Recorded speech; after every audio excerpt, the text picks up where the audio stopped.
আজকের রেসিপির জন্য চিকেনের লেগ পিস নিয়েছি, এটা পিস করে নিব। চিকেনগুলো এরকম ছোট ছোট করে পিস করে নিয়েছি, মানে লেগ পিসটা পানিতে একটু হালকা ধুয়ে নিব। এর জন্য আমাদের আর যা লাগছে সেই প্রিপারেশনে চলে যাই। এখানে গ্রাইন্ডারের একটা জার নিয়েছি, বড় সাইজের 4 কোয়া রসুন একটু পিস করে নিয়েছি, মাঝারি সাইজের একটা পেঁয়াজ জাস্ট এরকম করে পিস করে কেটে নিয়েছি। পেঁয়াজটা আমি ফুলই দিয়েছি, আর দিচ্ছি হচ্ছে কয়েকটা কাঁচামরিচ, এগুলো ব্লেন্ড করে নিব। সামান্য একটু আদার পেস্ট অ্যাড করেছি সাথে। আসলে মাংসতে আদা না গেলে এটা আমাদের নিজের মনের ইচ্ছা আর কি, একটু দেই মনে হচ্ছে ভালো লাগবে। রেগুলার রান্নার তেল দিয়েছি, সাথে একটু দিচ্ছি ঘি। ঘিয়ের স্মেলটা এই রেসিপির সাথে খুব ভালো যাবে।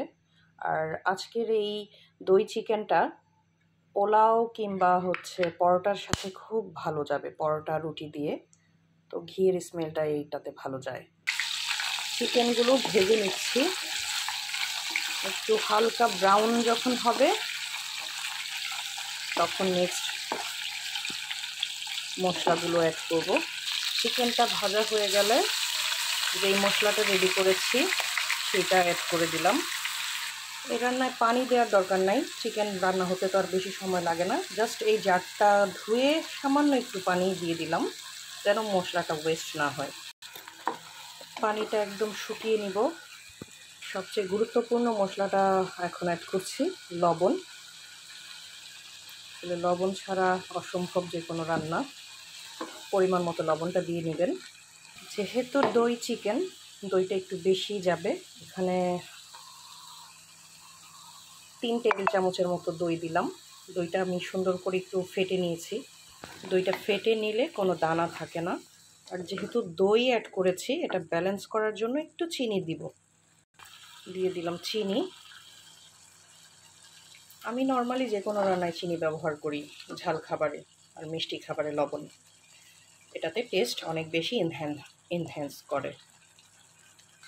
দিয়ে দিচ্ছি সামান্য ধনিয়ার গুঁড়া, একদমই অল্প, 1/2 চামচের চাইতে কম। এটা আপনাদের মাংসের উপরে ডিপেন্ড করে আপনারা কতটুকু দিবেন। আপনারা কতটুকু চিকেন ব্যবহার করছেন এর উপরে ডিপেন্ড করে। আমি 1/2 চামচের মতো ধনিয়ার গুঁড়া দিলাম। দিচ্ছি চিলি ফ্লেক্স আর একটু ভাজা জিরার গুঁড়া। ব্যাস, দিয়েছি একটু ভাজা জিরার গুঁড়া 1/2 চামচের মতো।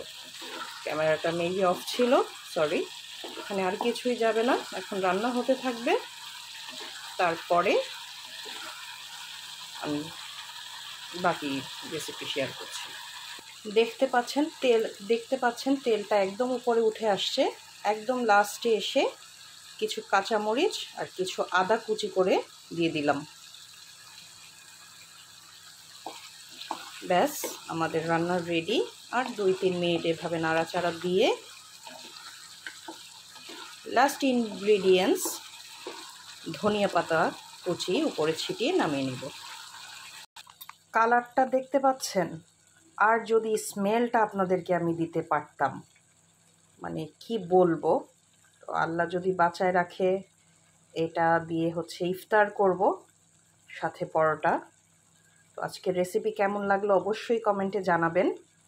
আর বিশ্বাস করেন, এটা এত বেশি মজার হয়, আমার কোনো রেসিপি যদি মজার না হয় আর আমার ভালো না লাগে আমি সেটা শেয়ার করি না। এটা অবশ্যই ট্রাই করে দেখতে পারেন। খুবই খুবই খুবই টেস্টি একটা রেসিপি, খুবই মজা লাগবে। তো আজকের মতো ভিডিওটা শেষ করছি। আল্লাহ হাফেজ।